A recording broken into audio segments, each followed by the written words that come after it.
கங்கை கரை தோட்டம் பக்கத்தில் ஒரு ஆசிரமம். அங்கே ஒரு பெரியவர் தங்கியிருக்கிறார். அவர் தான் ராமகிருஷ்ண பரமஹம்சர். அந்த ஆசிரமம் இருந்த இடம் கரக்பூர். வங்காளத்தில் பொதுவாக எல்லாரும் மீன் சாப்பிட்றது உண்டு. கங்கையில் குளிச்சுட்டு கையில் ஒரு மீனோடு வர்றது வழக்கம். இவர் இருக்கிற இடத்துக்கு கங்கையில் படகு வழியாக வரணும். அப்படி தான் எல்லோரும் வருவாங்க. வர்றவங்கள ஒன்று கூட்டி ஆன்மீக விஷயங்களை பற்றி பேசிக்கிட்டு இருப்பார். ஒவ்வொரு நாள் ஒவ்வொருத்தர் நகரத்துக்கு போகணும். வரும்பொழுது மீன் கொண்டுக்கிட்டு வரணும். அதுக்கு ஒரு அட்டவணையே உண்டு ஆசிரமத்தில். அது பிரகாரம் ஒரு நாள் சுவாமி யோகானந்தர் படகில் போனார்.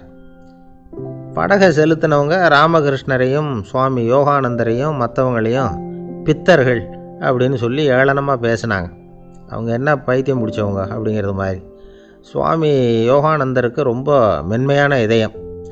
இவங்க இப்படி கண்ணாபின்னான்னு பேசுகிறத பார்த்தா மீனை வாங்கிட்டு திரும்புகிறப்போ என்ன நடக்குமோ அப்படிங்கிற பயம் வேறு வந்துட்டுது அவருக்கு. அவ்வளவு மென்மையானவர். இதை தெரிஞ்சுக்கிட்ட ராமகிருஷ்ணர் யோகானந்தா இங்கே வா அப்படின்னு கூப்பிட்டார். இவர் கண்ணீரை தொடச்சிக்கிட்டே கிட்ட போனார். சொன்னார், ஐயா, படகு ஓட்டுறவங்க உங்களை பற்றி மோசமாக பேசுகிறாங்க. என்ன திட்டினா பரவாயில்ல, ஆனால் உங்களை அவங்க திட்டுறாங்க. அதை என்னால் தாங்கிக்க முடியல அப்படின்னார். இதை கேட்டதும் ராமகிருஷ்ணருக்கு கோபம் வந்துட்டு தான். என்னது, உன்னுடைய குருவை பற்றி அவங்க மோசமாக பேசும்பொழுது நீ சும்மா இருந்தியா? வெளியில் போ அப்படின்னு விட்டார். குரு நிந்தனை செய்கிறப்போ அதை கேட்டுக்கிட்டு சும்மா இருக்கலாமா? குரு நிந்தனையை கேட்டால் பாவம் இல்லையா? என்னை தூற்றும் போது அவங்க பாவம் செய்கிறாங்க. அதை கேட்டுக்கிட்டு நீ சும்மா இருந்தால் நீயும் பாவம் செய்கிற அப்படின்னாராம். அடுத்த நாள் சுவாமி நிரஞ்சனானந்தர் போக வேண்டிய நாள். இவர் படகுல போகும்பொழுதும் அதே மாதிரி நடந்து தான். அவங்க மோசமாக பேச ஆரம்பித்தாங்க, திட்ட ஆரம்பித்தாங்க. அப்படி கேலி பண்ண ஒருத்தனை இவர் என்ன பண்ணார், பலார்னு கன்னத்தில் அரைஞ்சிட்டார். இன்னொருத்தனை கங்கையில் தூக்கி எறியறதுக்கும் தயாராகிட்டார். அதுக்கப்புறம் அவங்க யாரும் வாயை திறக்கலை. மீன் வாங்கிட்டு வர்றப்பவும் படகுல ஒரே அமைதி. அவ்வளவு பயம் அவங்களுக்கு. ராமகிருஷ்ணர் கூப்பிட்டு விசாரித்தார் என்ன நடந்ததுன்னு.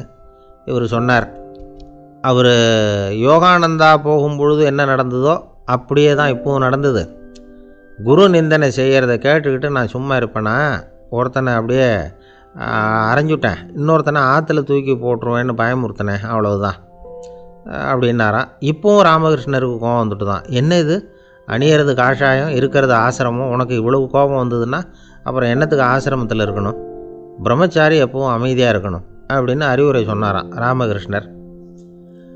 அப்போ இவர் கேட்டாராம், ஏங்க அவருக்கு ஒரு விதமான அறிவுரை சொன்னீங்க, எனக்கு வேறு விதமாக அறிவுரை சொல்கிறீங்க, இதில் எது உண்மை அப்படின்னு கேட்டிருக்கார். இதுக்கு ராமகிருஷ்ணர் சொன்ன பதில் என்னென்னா, அட அசடே, சக்கரத்தில் காற்று அதிகமாக இருந்தால் குறைக்கணும், குறைச்சலாக இருந்தால் கூட்டணும். அவன் சாது, அவனுக்கு அதிக உணர்ச்சி தேவை, உனக்கு படபடப்பு அதிகம், உனக்கு பொறுமை தேவை அப்படின்னாராம். இதில் உள்ள கருத்து என்னென்னா, கல்விங்கிறது எப்படின்னா அதை சூழ்நிலைக்கு தகுந்த மாதிரி கற்பிக்கணும். எல்லாருக்கும் ஒரே மாதிரி கற்பிக்கக்கூடாது. கேட்குறவர் தகுதி, புரிஞ்சுக்கிற திறமை, இதை பொறுத்து கல்வி அமையணும். ஆரம்ப காலத்தில் ஒரு குரு, அப்போ ஒரு சீடன் இருந்தான். அது வேடிக்கையான குரு, வேடிக்கையான சீடன். ஒரு ஆசிரமம். ஒரு நாள் ஒருத்தன் அவசரமாக அந்த குருவை தேடி வந்திருக்கிறான். என்ன விஷயம்னு விசாரித்தார் குரு. உங்கள் சீடர் என்னை அடிச்சுட்டார் அப்படின்னு புகார் பண்ணானான் அந்த ஆள். குரு சீடனை கூப்பிட்டார். அடிச்சியா இந்த ஆளை அப்படின்னு கேட்டாராம். ஆமான் இருக்கான் சீடன். ஏன் அடிச்சே அப்படின்னு கேட்டாராம். இந்த ஆள் உங்களை பற்றி மட்டமாக பேசிவிட்டான், என்னால் அதை தாங்கிக்க முடியல, அதனால தான் அடிச்சுட்டேன்ருக்கான். அப்படி என்ன பேசினா அப்படின்னு கேட்டாராம். உன்னுடைய குருநாதர் இப்போல்லாம் அர்த்தமில்லாமல் பேச ஆரம்பிச்சிட்டார் அப்படின்னு சொல்லிவிட்டான், அதனால தான் அடிச்சுட்டேன் அப்படின்னு நானான். அதுக்காக அடித்தே அப்படின்னாரான். நான் அதுக்காக அடிக்கலை குருவே, இப்போல்லாம் நீங்கள் அர்த்தமில்லாமல் பேசுகிறதாக அவன் சொல்கிறான்.